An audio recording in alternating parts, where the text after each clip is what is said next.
Hello and welcome back to the panel. I'm Ralph Lewis, and tonight joining us for his third conversation is Mr. Mark Langevin, President of the Cayman Islands Tourism Association, CETA, and also General Manager of the Ritz-Carlton.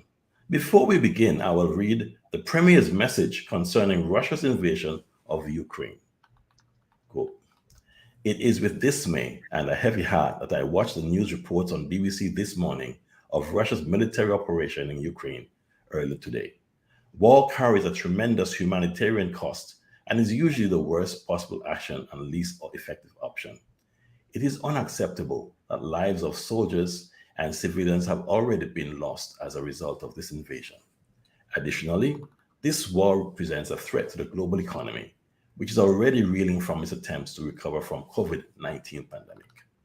We have already seen an increase in energy prices worldwide as oil rocketed past $100 a barrel. If war continues, the prices could go up even more, affecting prices worldwide. Here in the Cayman Islands, we will also certainly see higher fuel prices, which will turn impact the prices on all goods and services, and therefore the general cost of living. Instead of war, the Cayman Islands would prefer an urgent, peaceful end to this situation. To us, war is not a viable option. Indeed, the United Nations Sustainable Development Goal number 16 calls, in part, for peace. At this time, the Cayman Islands Government Office in the United Kingdom is not aware of any Caymanians presently in the Ukraine. However, we'll continue to monitor the situation as we continue to hope for a diplomatic and peaceful resolution. The Scholarship Secretariat has advised that we have no students on Education Council scholarships in Ukraine. Our thoughts and prayers are with the innocent children, women, and men of Ukraine as they face the fear of this unprovoked attack on their lives and their country." End of Premier's message. Before we sign off for tonight, we will spend a few moments discussing our thoughts on how the war will affect the Cayman Islands. And now, on to the panel. In his previous appearances on the panel, we welcome Mr. Langevin's candid responses and his willingness to answer our tough questions. Tonight, he will give us an update on the path to recovery for the tourist industry. We'll ask him to comment on the government's plans to restart the cruise industry as well. In the latter part of tonight's conversation, he will answer questions from my co-hosts, Mr. Roy Budden and Mr. Mario Banks. Good night, gentlemen, and welcome back to the panel. Good evening. Good evening. Good evening, and thank you very much for re-inviting me. I was not sure because I do not always behave myself, so very impressed that you took the courage to call me back. Okay, thank you. Very nice. Very good. All right, well, let's get started. And tell us, how has tourism rebounded? Well, it's obviously a much more optimistic view that we have on the future. When the announcement was made of some of the latest hurdle that we have, the big hurdle was, if you remember, first opening, bring back tourism. Second hurdle that we had was about the limitation with the children who were not vaccinated. But then that was not enough because obviously the regime of our testing was one issue, and the other issue was the limitation in groups. And we had some candid conversation with members of the government because we started to have some actually cancellation for month of May and June of large groups costing millions of dollars to the island because the regulation was open-ended. So we had some great conversation, and when eventually the news was, I knew there was something was going to be addressed because they were kind enough to share with me that they were working on it and that there should be some announcement made. So when the news came, that obviously was a relief because we were immediately able to communicate to everybody. I mean, I can tell you, I think we sent probably contacted about 8,000 of our customers, travel agents, meeting planners and so on to show them the evolution. Because we had, as you know, a lot of business in the book that kept on eroding after week. And plus threatening some larger books. So each one of us we went out there on the market and sent great news, sent all the link to the latest information to show our customers that we were serious about continuing opening. So that had immediate effect. We have seen immediately the reverse. We were studying week after week, and we were looking at the business eroding, as I shared last time. And then suddenly we saw first a stop, so suddenly there was a stabilization of the environment. Yes. And in the last 2 weeks, it has been amazing because now we start to actually positive growth. It's not going to take us back, obviously, to 2019, but no, it's a positive growth that we see coming up. That first of all impacted our President Day because we stopped eroding. So actually, we had in the book what we thought, not just what happened at Christmas, where we thought we had 20% and we ended up at less than 10%. Now here, for President Day, we were targeting 20, 30%, depending on the hotel, some a little bit more. And then suddenly we were able to actually achieve those numbers or slightly above. And then when we look forward now, where the next big things is spring break, now we start to see some numbers building. So for us, the next big push is for the first week of spring break started on March 10, and we see our book going up. So it's not just the hotel, by the way, because I was talking to a water sport operator, same thing. So it says we're getting some calls, condominiums starting to now rebook, so we can see that it's coming back. And most importantly, it's that level of confidence, so new regulation, and still a level of confidence for all the airlines. We talked about that last time too, where our fear was airlines will erode and start to come back on their promise, because if the load capacity is not here to support their business, you could certainly fear that they will start to erode. So now I think there is a consolidation of our airlift. There is a consolidation of our reservation, and people believe in it now. So we can start to see businesses. I think the immediate impact were the residence owners. It's amazing because a lot of residents were not rented. So we see on the 7 Mile Beach corridor, people coming to just enjoy their residence without being able to travel back and forth with their family, kids. So it's very optimistic, and we are very excited about it. Well, that is very good news, and it brings a warmth in my heart to see that there's progress, and like you said earlier, light at the end of the tunnel, and it seems to be getting brighter. I'm going to ask my two colleagues if you'd like to say something, and Mr. Roy, please turn on your mic before you start, please. Mario, go ahead. Yes, I just wanted to ask. First of all, I want to welcome Mark back. I missed your second appearance on the panel because I was traveling, but glad that you're back in the third appearance with us. And I know you're the president of the Tourism Association, and so we certainly appreciate you taking the time to come out and engage and talk about these important matters. I also want to say that last week, apparently my connectivity was a little bit off, but I want to say that I have Flow now have fiber in Coral Gables in Northwest Point, so they got me all hooked up with good connectivity, good bandwidth. So hopefully I'm okay. So I want to thank Corey, Danny Tatum, Kayan, Carl Solomon, O'Brien, Javon, and Sasha Powell for all of the Caymanians who worked together to set me up after a few months of waiting with fiber. And also thank Logic for the TV as well. The question I want to ask Mark is, you've given us a good and optimistic outlook. Do you have any figures in terms of percentage, like where we are in terms of overall percentage occupancy?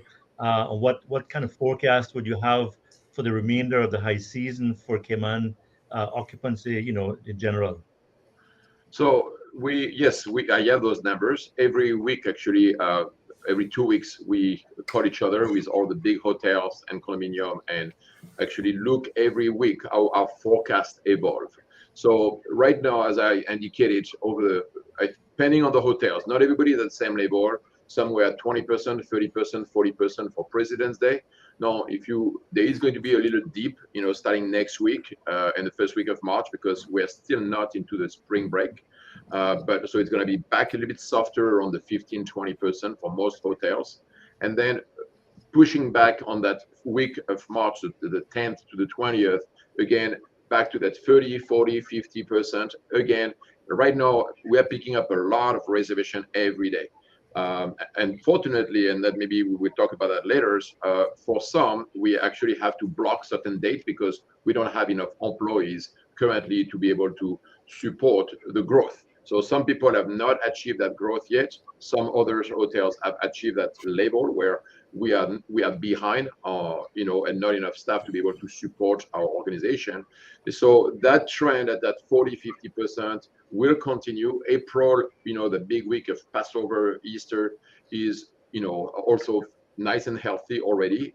We also will be somewhere into that 50-60% if nothing stops us. And then we move into the groups. So that it depends on the hotel. Some hotel lost it all, and something we were worried about. Some hotels, groups have already canceled. I'm talking about millions of dollars because groups took, were worried when you have a large group bringing 400 or 500 or 600 people in a hotel, and the regulation is telling you that you cannot meet. They had to make some choice because large group like that are not easy to, to rebook and handle and change all the planning. So unfortunately, some hotels have lost all their groups, some of them were able to maintain. So in May, it's going to be uneven. It's going to be depending on which hotels, which groups canceled or not. But so some people will enjoy some very high level, actually. Some hotels have buyout of hotels, and some of them, we're going to go some empty weeks, some full weeks. So it's going to be very sporadic. But those kind of business are very important, those group business, those corporate group, because they are the one they book musician, they are the one they book, decoration, transportation, boats, because they are here to recognize their top salespeople or their groups, their sales incentives. So they are spending money to, reward, top corporate people. So they are very important for the economy. So I was able to share that information with, with the government to make sure they understand how important and we needed that decision. And believe me, we were able to save a lot of group because of that, because we could have lost more. And then the next big mission for us is targeting already summertime, because we're already way behind. We only have 30% in the book of what we should have. So we can still catch up, but we're going to need to work very together, collaboratively with the DOT and everybody else to, attract. And if, unfortunately, there is trouble in Europe, it could be to our benefit here on the island, because people might be a little bit more concerned about traveling in Europe for potential troubles that they're going to have. Yeah, good point. Mr. Roy would like to add this. Yeah, Mark mentioned something very interesting. He said that they're not able to access some businesses are not able to access their full complement of employees as yet. So I wanted to ask, because I'm trying to make sense of this whole business with the stipend. So I want to ask you, Mark, does the Tourism Association have a register of the number of employees that your association employs over the whole range of hotels and businesses? I do, because we have tried to make some forecasts, but the easiest way to look at it is to look at the ESO statistic office back from 2010, and you multiply that by 25%, because based on what we heard from, I have not yet reviewed the latest, but when you consider the Caymanian and employment distribution, that's what you are referring to. In the 2010, there was about 1,000 in accommodation. There was about, I have it in front of me, another 1,000 in restaurant. There was arts and entertainment. There was almost another 1,000. Then there was transportation. Not all of it is tourism, but you can take half of it. Okay. So altogether, I'm guessing directly impacted. I'm not talking about everything else that we impact, because every one of our employees go to the doctors, go to school, go to the hairdresser, but directly involved in the tourism, I am guessing about 5,000 employees in the tourism industry, between hotel, accommodation, restaurants, entertainment, the transportation, water sports, and so on. So the numbers is about that number. And where are you at now in terms of that 5,000, in terms of what you have on the ground now? That I am not sure, because the biggest in the restaurant, we have pretty much brought back everybody we could. We are begging for employees to come back to work in our restaurant, in a culinary, and so on. And I think we have almost exhausted. And we cannot send more messages. Come and work for us. We need people to help us. The biggest weakness of it all. The area that is the most concerning is obviously all those people related to the cruise ship industry, and there is also a large amount because they are the one they do water operation, the retail area of downtown, the whole boat operators and so on that bring people to Stingrays and others, all the attraction working. So that is the segment. When we looked, if you pick up on the DOT, they have the report from the survey that was done this summer, and they will show those numbers, and I might have them somewhere. I can go through here, but that was really the segment that people were not employed. It was almost, the stipend was over 3,000 people impacted by them. I mean, they were benefiting from them a little bit more than that, and half of it was actually, they were not employed, were actually related to the cruise industry more or less. So we need to get that segment back, because those people, and also, by the way, in that survey that you will find again on the DOT website, 87% of the employees say they wanted to go back to their same business, because if they had invested into a bus, a taxi, a boat, they have no intention to become a cook or a food server or a front desk. That's the investment, that their passion, and they are waiting desperately for that business to come back. And in the meantime, they might do some little business on the place, but they are not looking to change career. So, we need to get all the segments of the tourism to come back, to get back. Now, one thing that I was very clear, because we had conversation last week with our employees, even if they come back to work right now, they still deserve to receive the stipend, because they don't do the full 40 hours or 50 hours, whatever they have. They don't, and even if they do, because many of them are into that 30, because we are not at that full capacity, so we have ups and downs. And even if they did 40 hours, the gratuity, because it's related to the occupancy and the rate of the hotel, is very low. So, I do agree that as they eventually decided to do, is to start to reduce the amount. But there is a delta that, compared to what they do today, I'm going to throw a number, maybe $1 in gratuity, because too many people are working with not enough revenue. And on the other side, last 2 years ago, those gratuity would have been $10 or $15 for some hotels. So it is very important that the government maintain the stipend to support those employees. If not, the risk, and I met with, actually every week I meet with a group of Canadians in my hotels. We talk about, what their issues and so on. And they were very afraid, because last week when they received notification by letters that they will be, their stipend will be removed, they panicked, because they cannot pay their bill just with our wages. And the danger would be that they could find another job, because they cannot sustain. And by the way, we also have some employees, they are not returning to work right now. And I see them at the grocery stores, I see them in the store, until they know our business, and they are not going to come as long as the business is not stabilized, because they know there's going to be ups and downs. So right now, there is for some people, it's whole pattern. It says we're waiting until the hotel reaches a certain level, because then I know that it's true. There is that fear that if we go back into tourism, they're going to lose their job that they have right now that pays the bill and support their family. It's not necessarily the career they chose. They could be working in construction. They could be working, I see people everywhere. But right now, there is that momentum where there is a status where they are waiting to see what's happening in the tourism. Is it true or not true? Okay. Well, before I switch back, I know. Before I switch back to my colleagues, I like to look into a crystal ball. Or when you look into your crystal ball, and can you tell me how soon do you think, based on the momentum,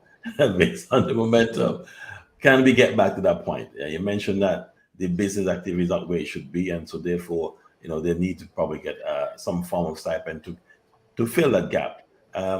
The direction that the business is going should be improving over time. Will it be ready back to normal by December, this year, or would it be next year this time? What do you think, Mark?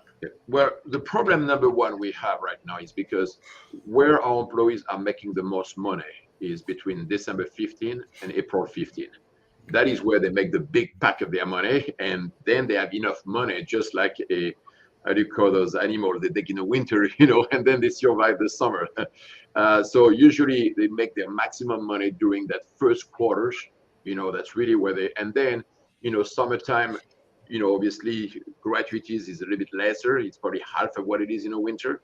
And then there is that terrible month of September, October, but honestly, some of them wants to rest because they need to recharge, and then we charge. So right now, even if the business is back at 40 or 50%, it does not bring, because we're entering month where the rate is lower. So therefore, it's going to have an impact on their paycheck. So we are not going to be out of the stipend business. I mean, if the government, keep their responsibility and to support and ensuring those Cameroonians can still survive in our industry, I'm hoping that they will maintain it, obviously, over the summer and so on. So when we look far ahead, so it's interesting. Last week, I was looking for our hotel, the pickup. People were doing short-term commitment, booking for March immediately, and they were also booking for Christmas. So there is a two prong is I want vacation now, but I'm already planning. So some hotels are already at a high level of reservation already for Christmas. So to answer your question in one word, yes, I believe that if nothing goes wrong, if we continue the path, if we keep on, lifting sanction over time and so on, and there is not another crisis coming in the horizon, yes, with my crystal ball, my goal and our vision, all of us, is that we are back in business in November and leading to an exceptional, potentially V-shaped recovery for 2023. That's my optimistic view. Of course, between now and December, there is a lot of things that can happen. Okay. Thank you for that answer, Mark. I have another follow-up, but I'm going to give way to Mario. He might have a question. Yeah, I do. I don't want to get too heavy into this labor issue, and I don't want you to have to take too much time with it. But I mean, is there too much reliance in the hospitality industry on gratuities to supplement the income, and is that a disincentive for Caymanians to get involved? And I wanted to say before you answer is that one of the things that is unique about Cayman in our hotels infrastructure is very high end and good quality and a good product, but also the rates are not cheap. So I'm saying, is there any scope for increasing the hourly wage and having less reliance on gratuities, because that could be a disincentive for Caymanians getting into the hospitality industry? Can you give us a 60-second comment I never know what to answer in 60 seconds. I'm sorry. So, it's the nature of our business. We are in a business of service, and service is rewarded. So, is there room for potentially increase? I think like everybody else in the world right now, there is going to be a labor crisis. And I think eventually, it is coming. They potentially going to have some need to increase. But that is still not going to ever compensate to when we are really working, that is our employee making money. A food service can make per hours $20 to $30 an hour, for a shift. People working into the general hotel pool can make anywhere from $10 to $15 in peak time. Those are great incentive for employees because they are rewarded for providing service.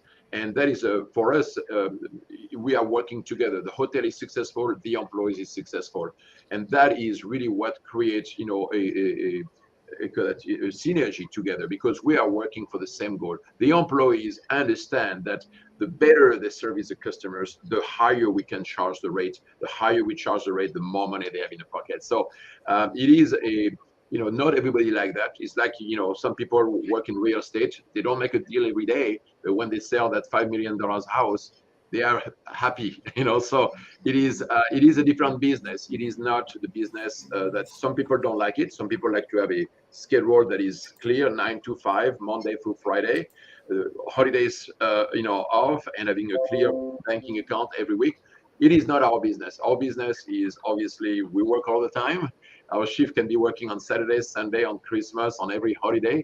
we're making money, we're making extra gratuity, and it's rewarding people. People are paying us for the service we're providing, and that is what attracts our people to come. There is opportunity for more than just what a simple paycheck.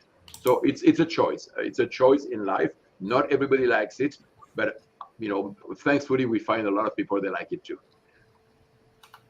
Okay, Mr. Roy, you have anything to add? Yeah, I wanted to ask Mark about the numbers of young people. Do you find that more young people are coming into the hospitality, or you still have the problem of attracting and keeping young people? Well, right now, again, I hate to say, but we are not very attractive anybody. Because if I am a young person right now and I want a paycheck for sure, I'm gonna work in construction right now. I'm gonna work somewhere because right now they are paying top dollars because they are also desperate and the job out there. We have, unfortunately, we did pretty good last summer. We did some interview and starting to do some training and so on, and people were ready to go to work, and boom, they shut down. Remember in September? So those people were says, okay, what about me? So suddenly those people, they were ready to go to work. 3 months later, we call them now and say, oh, sorry, I found another job. So we lost our opportunity on the market right now to attract those young people. It doesn't mean that it's stopped for the next wave. I think right now we need to target those people. They're gonna come out of school. Then hopefully construction is gonna slow down at some time, and people realize that we are potentially a good job for them for better quality hopefully of life. But I think for that wave here, reopening our destination, I think we missed that boat. Right now, the people that are coming back to us, they are people they were in the industries and are desperate to come back to work. We need to really, and we're already working on that, is how can we have several people working together and figure out how do we get the message across to those people coming out of school or universities about the ability and the job, and figure out some development plan to get them ready for our season. So I think for now, for the immediate, we lost the opportunity because of all those delay and the instability of our business environment. And even if we were putting them right now, they would be drowning because it's too fast, too slow, too fast at the same time. So, Is the hospitality school still in operation? You know what? I believe they are. Marcus is still on it. But I am not sure because I know we use them at one of the events. So my guess is they are still. But I can tell you that I've been a little bit disconnected last year with that. And shame on me. I must say shame on me. But we need to get back to all that. Okay. So you, Mark, you're committed. You're committed, and I mean, I know you're not going to be president for life, but is the industry committed to putting together a plan and working with all stakeholders to really try to get Caymanians into the industry and to keep them in there? Is that a commitment that you can make?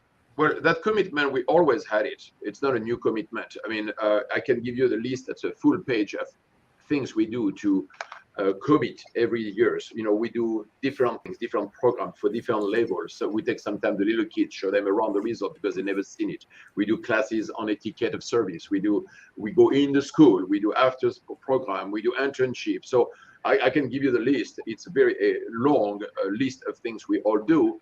Can we do more? Yes, we can always do more. And this year, we're going to try to do even better. We always need to do more and better.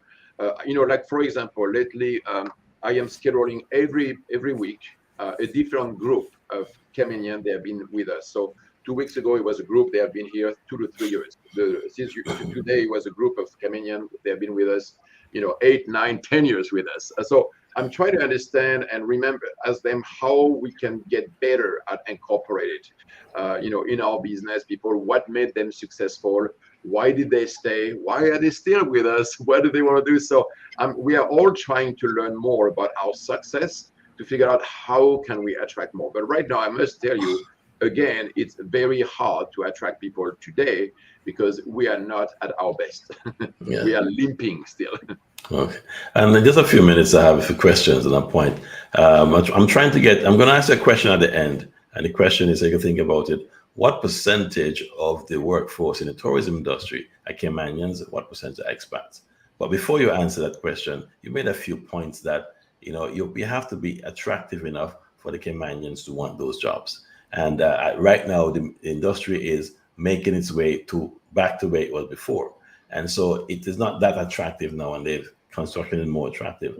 And so we understand that it has to be attractive. And you said there's a commitment and things that are going to be done. So I expect that maybe next year we should be seeing a more attractive package for for local tourism workers. Would that package, what do you think would include an increase in the minimum wage or higher percentages for gratuities? But at some point, we have to understand that we have what we call a living wage. To survive in the Cayman Islands, you need a certain minimum amount of money to really survive. And so therefore, you're going to look for something that's going to be able to pay your bills. And like you rightly said, if it's not there, they're going to look for something else. And, so my question is then, what percentage of the workforce in the tourism industry are Caymanians? Okay. So there is many questions here, so it's going to be a different level here. Yes. The first question is, what is the percentage? Talking about percentage doesn't make sense today because we're not fully staffed. So, for example, in our hotel, we're at 50%, which will not be 50% when we start to bring back staff, because right now, some of the area that we need the most employees are in culinary and food server, and we don't find them here. So as soon as we rebuild our staff in our restaurant, right now, we only, for example, in our hotel, only open 2 restaurants out of the 6 because we don't have enough staff. So therefore, that numbers is going to dilute at some point. So that is things. Now, the second thing is what we are thinking and we are observing, learning, benchmarking. Like, for example, in the US, they have for other reasons the same issue of our retention of employees. So we are already brainstorming, is there a way to create incentive to, a retention incentive that if the employees stay after 6 months, they can make a certain bonus or another one. So we have, together the different director of HR and so on, learning with also our corporate office, what happens in San Francisco, in New York, anywhere else. So we are trying to figure out a way, how can we also, I can promise you that there is nothing better than to hire a Caymanian in our island right now, because with all the complication it takes to bring somebody, we all want Caymanian. There is no issue about that. We are willing to train, to develop and so on. But again, right now, it's difficult to attract people. And especially after an industry that has been put on their knees for the last 2 years, it's hard to say that it's a, comfortable position. So we're going to need to be stabilized and then bring them back. But I'm also would like to suggest that that is not enough. We need to think even bigger. We need to start to think about, if we are serious about bringing people at hospitality successful career, we need to potentially develop a facility that is, and I've been mentioning that, and we have talked about it in the past also, potentially such university like CIA or Johnson & Wales or others on the island where we attract people here. So that would be a next show. But I think that we need to invest into a true hospitality school if we truly want to develop hospitality career. We cannot just, do a little training here, left and right. That is not serious business. We need to really evaluate what will be, how can we create that kind of environment. Okay, thank you, Mike. I'm going to let my 2 co-hosts just ask one more question each, because we promised to switch to another topic. So, Mr. Roy, I think you're next, and then we have my really last question on tourism. Yeah, well, Mr. Roy. it's not so much a question as it is an observation. I want to implore my good friend Mark to try to see what he can do to resuscitate the hotel training school, because I thought when it started and when we launched it, and you will know, Mark, because you were in on it the whole time, that it was such a great opportunity for Caymanians, not only young Caymanians, but especially young Caymanians, to get into the industry with a kind of understanding of the industry. And to hear now, I wasn't disappointed by your answer, because I've been trying to make some inquiries, and I'm hearing that it's kind of fallen by the wayside, and it's not as, even though we had the layoff of 2 years, I would have expected that when we were beginning to open up, there would be a burst of enthusiasm saying, let's get back to the school. But that's not the case. And I've been very disappointed because I had such high hopes of the school and the model that was laid out. To hear Yeah, now but remember that model did not grow. We had developed a model that was limited, and we only had a limited bourse. If you remember, we could only go up to 25 to 30 students, and unfortunately, we asked for modification because it was a part. Obviously, the government is involved in that program to pay for all those students. And I don't know if you were still on board of the School of Hospitality at the time, but we wanted to extend it because we felt that 12 months was not enough. We needed more on training, so on. We asked for growing so that we can have a different building, so we can really attract more people, create energy, and nothing was done about it. So unfortunately, that program, when we started, you and I, back in 2011 or 12, it never grew. He never grew. He never became bigger than what he was. And and again, that's why I'm saying right now people are saying, "Oh my God, why it doesn't work?" If you don't put the passion into and the money where right, it doesn't work. I mean, today we find millions of dollars to do travel Cayman, to do that. So where is that money when we take care of the kids? I'm going to ask you a question that you don't have to answer.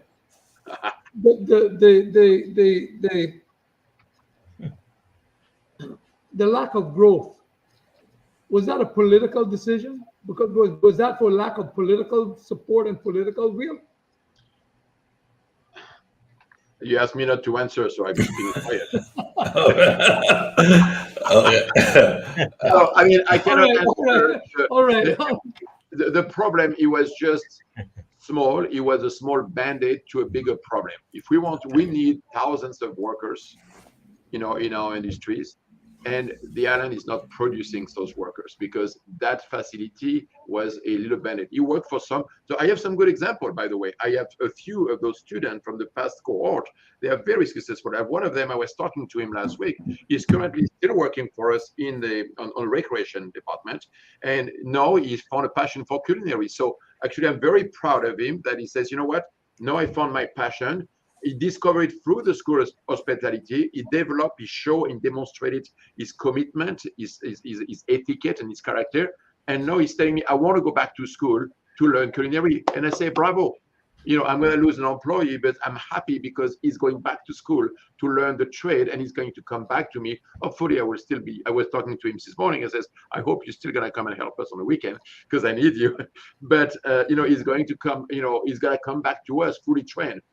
As a culinarian, because that is the passion that he has discovered. And I have seen several of those, not the 25 of each year were successful, but I can tell you some of them I see. One of them is managing almost a restaurant. I think he's supervisors. The other one has grown. So I cannot say that it was wasted time and money, because anytime we can touch one kid, that's good.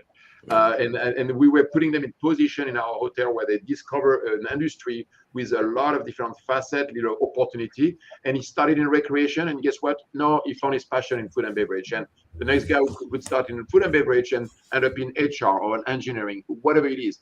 We have that ability to be able to transform people into a career. Okay. Mario, can you just wrap up if you have any more questions? Mark, I have a question, but it has two parts. Okay. But I need to take some notes then.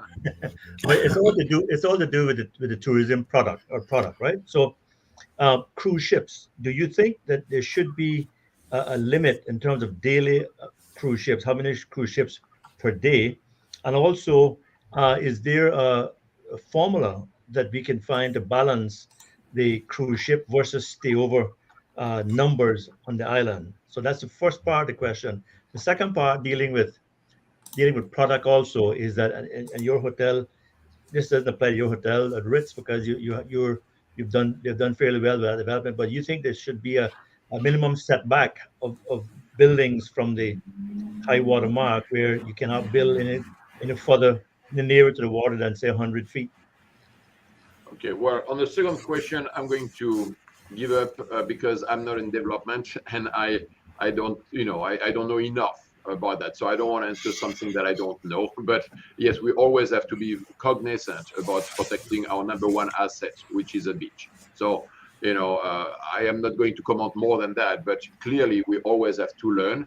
There is more traffic, there is different waves, so definitely it's very important when we make new development to ensure that we protect our number one asset, which is the beach and the ocean. So no question about that. But after that, giving an opinion about that, I'm not an expert. So back to your first question, cruise ship. Yes, we have to take the opportunity of where we are today to rethink what cruise ship should look like. And I think we have to be careful for those addictions that we get. And it happened to all of us. It's not just a cruise ship. Sometimes for us in a hotel, it's groups. We have to learn. And I think that, we heard it from the local population that says, too much is too much. We need it. There is no question. And I am really in line with what, Mr. Kenneth Bryant says. We need to reinvent, reposition, and ensuring that all those operators are beneficiating from that, because I saw the abuse and that lead to people putting 200 people on a boat to try to make a living, and that is not fair for the tourist and is not fair for the operator. So there has to be establishing a balance, a better control, a better organization, but also a better product. You talk about product. Right now, my number one concern for that whole industry, when they are going to announce that they reopen, are they ready? Because we don't want to put tourists on a boat and the battery doesn't work when we have the boat ready to go, because the boat has not been turning for the last 2 years. Those equipment that we have currently on the waters, I am not sure that they are reliable, because when you put a boat out of service without maintenance for 2 years, imagine if you leave your car in a garage for 2 years. I mean, I have the other day actually a lady that as a taxi operator, she told me, I need some money. I need to fix my taxi because she knows it's coming. But she realized he has not been running, and now do a full change the tire than that because it's all rusted. It's like he has been, and the boat is even worse because all those parts are pretty dry, so joint. So I am actually very, very concerned right now that and I was talking the other day to the Minister of Commerce, Andre Bank, about that. I says, I hope that you have some money on the side to support all those small business, because I can tell you, if they tell me that there is a boat coming next week, are they going to be able to start their bus and their bus? I'm not sure. So we might have to actually create some kind of funding mechanism to support those small business. If not, they're going to be bought by larger people. They can change their boats. So I think we want to make sure to protect the small enterprise on the island.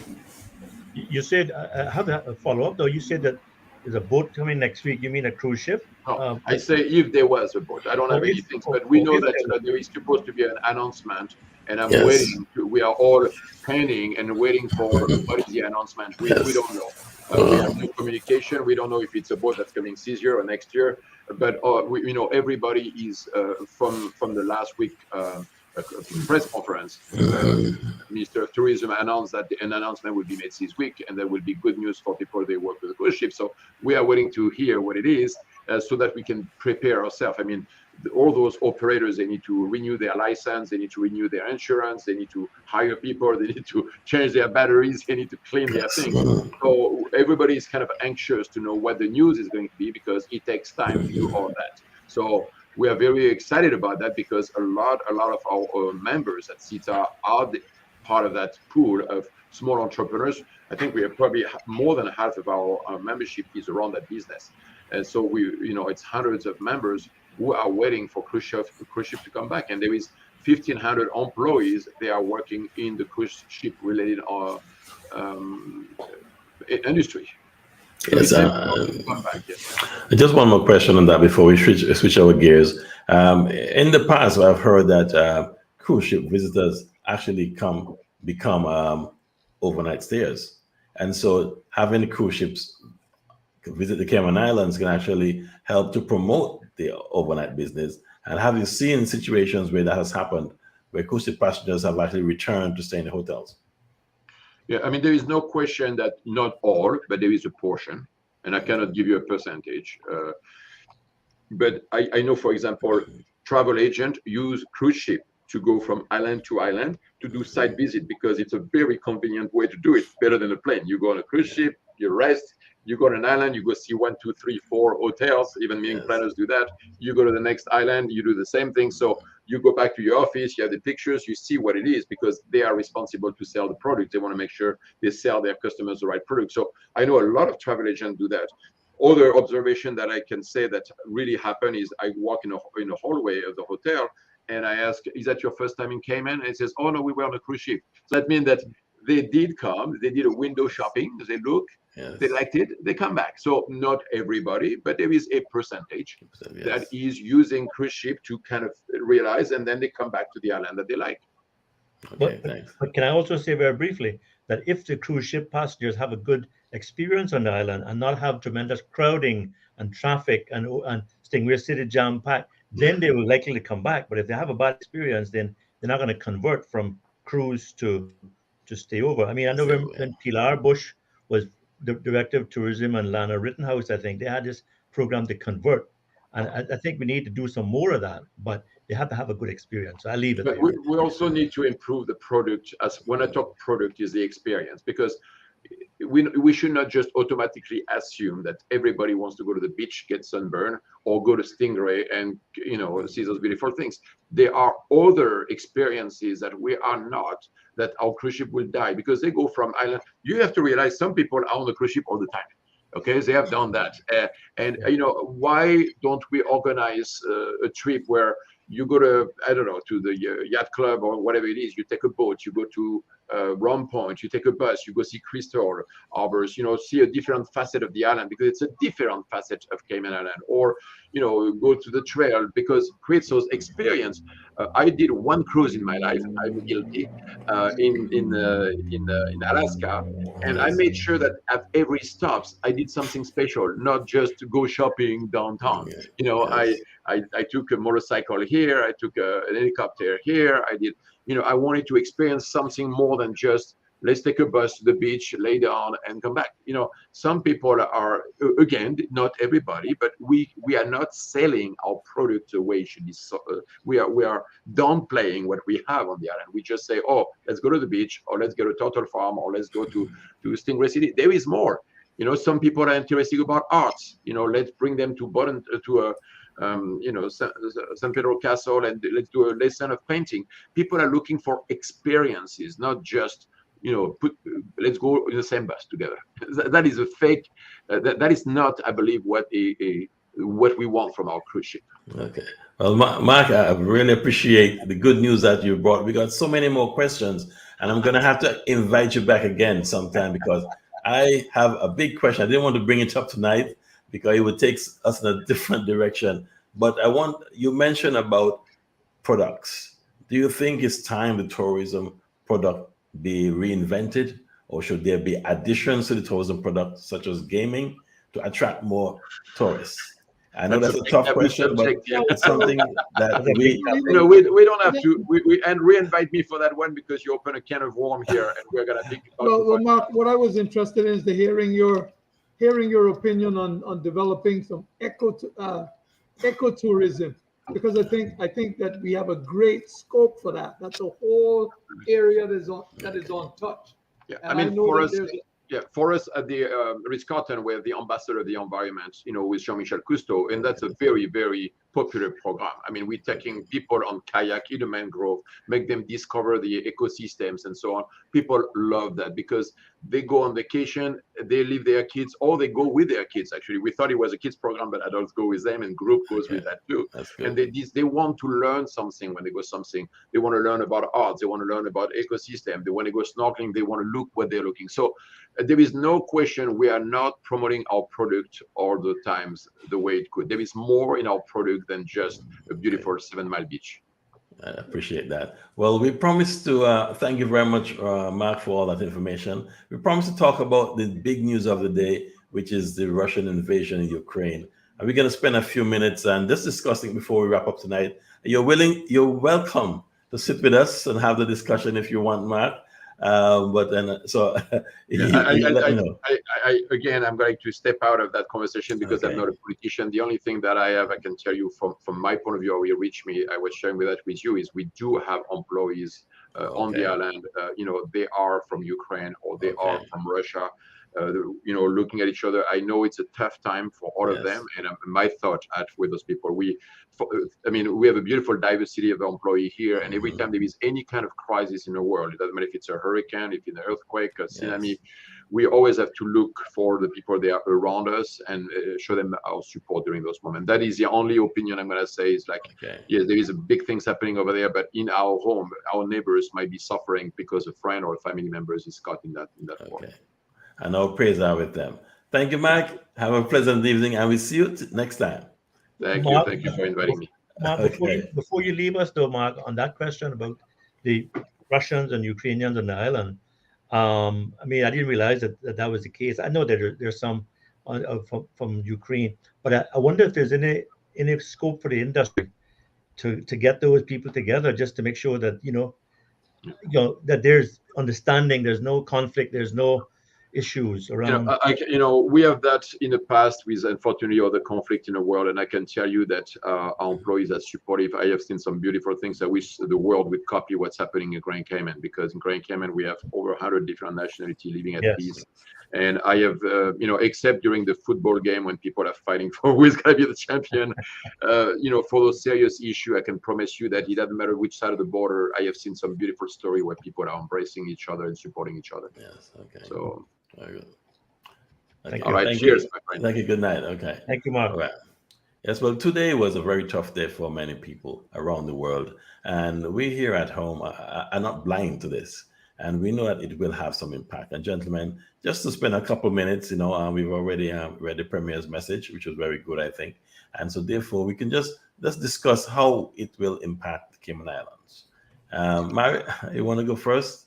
Well, I mean, one of the things that Mark Langevin mentioned in his discussion about tourism is the fact that a war in Europe, providing that it doesn't spill into a world war and affect our shipping lanes and our air travel and whatnot, within this region, Latin America and Caribbean, we could actually benefit from that in terms of travel and tourism, because people may not want to travel to Europe and the like. So it certainly could help us.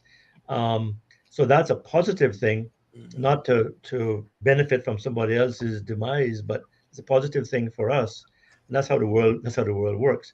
But one of the things that bothers me about what happened today is that it also reminded me of World War II, where Hitler started his movement into Europe, and then Americans tried to stay out of the war and tried to a certain extent, appease, and then they were hit on December 7, 1941 in Pearl Harbor, which brought America into World War II.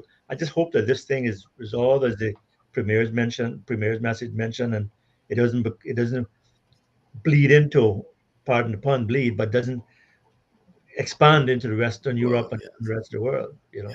Okay. Roy. Well, from a strictly business point of view, I agree with Mario about the geopolitics.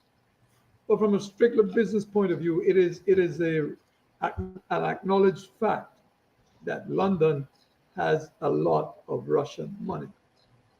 The Russian oligarchs, the people who are close to Putin.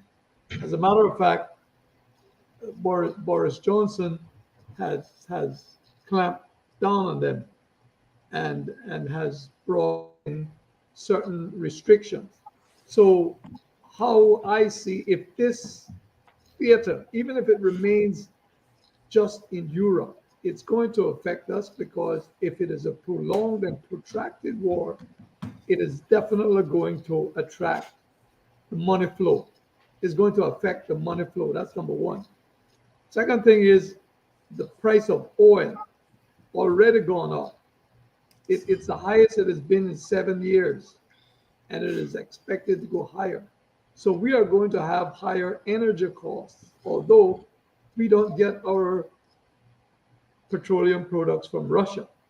Nevertheless, it's going to affect the rise in petrol. So it's going to affect our cost of living. It may eventually mean that there is less money for all these people who do business with international financiers, because there is talk of excluding Russia from the SWIFT system. Yes. That's a significant, and that's going to affect the Western countries as well. So, this could have wide sweeping ramifications for us if it is a protracted struggle.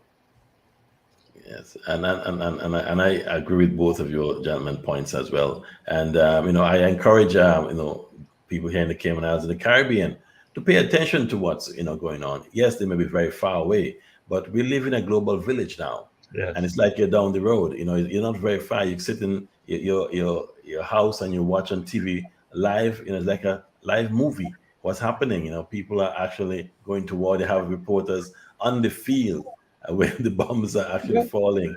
And it's amazing. We are watching it live, but we have to understand that just as we're watching it live, it is affecting our pockets live. And so therefore we will see some increased prices at the gas pump, as the reports have said. We've seen gas prices already start to go up. And not only that, the food, shipping and the cost of living, is a grave concern of mine. It's going to be impacted. And what is making it worse is that we just finishing, we just about to reopen our borders and open our economy after being hit with 2 years of economic activity, of sudden economic activity due to COVID. And now to deal with this is just overwhelming. And so I'm always looking to the positive end of it, but I like to get people to don't give up hope. Don't give up hope. Yes, it's going to be hard. I might say, you know what, I'm giving up now. This is not really happening again. Another crisis, like we said, crisis after crisis. And like Mark said in our conversation before, you know what, one thing that is definitely guaranteed, we will have crises and we will have to deal with them. And it's to always prepare. Like we can have a heavy hurricane season. In about 2 months, we can have a hurricane come to the Cayman Islands. And that's a possibility. So we will have crises. It's how we deal with them. And the way I think of dealing with them is to be prepared. The old Scouts motto, be prepared. You have to tighten your belt, cut back on your expenses, and start to put away some funds for that rainy day. And that's my words of advice and my thoughts. Yes. I think obviously President Putin has expansionist ideas. They're saying that he wants to reestablish the old Soviet Union. But let's look at what he did. He went into Georgia and annexed a big portion of that under President George W. Bush. He went into Crimea and took Crimea back from Ukraine under President Obama. Under President Trump, they were doing all kind of other shenanigans. But under Biden now, he's gone into Ukraine proper. So he's actually trying to expand. Yes. But the thing that bothers me, as you said, Ralph, is that he's doing this for no good reason. There's no good reason. There's no justifiable.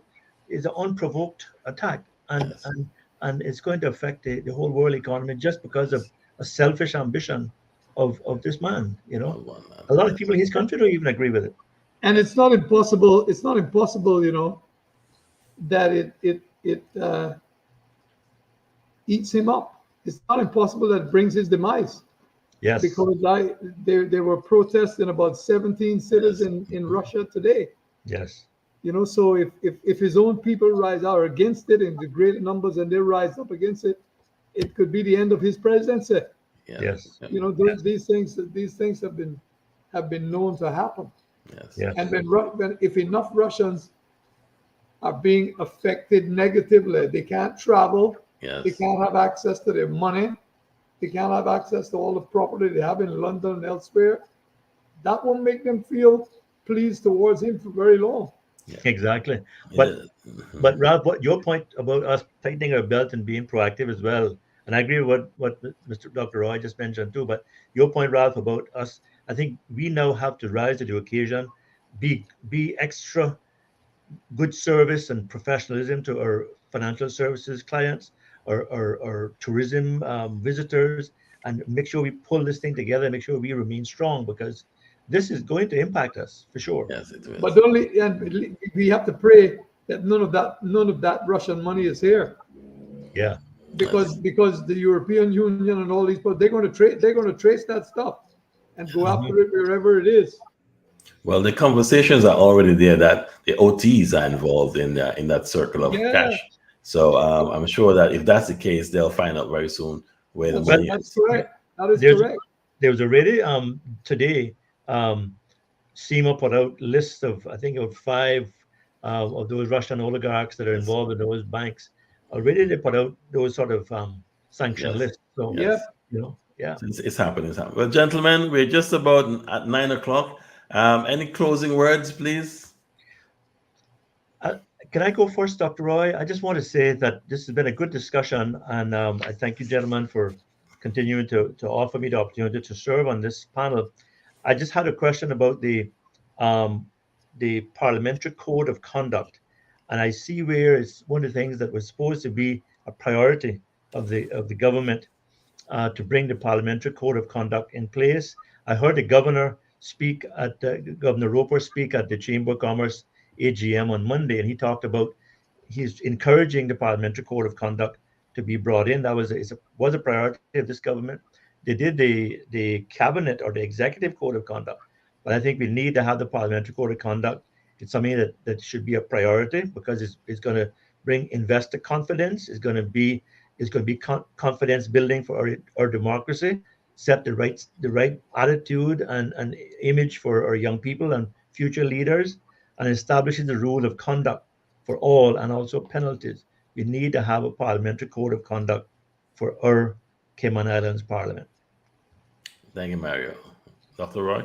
Yeah, I would echo those sentiments. I mean, from the time I was there, I remember us talking about Lord Nolan's standards in public life and trying to implement some form of standards.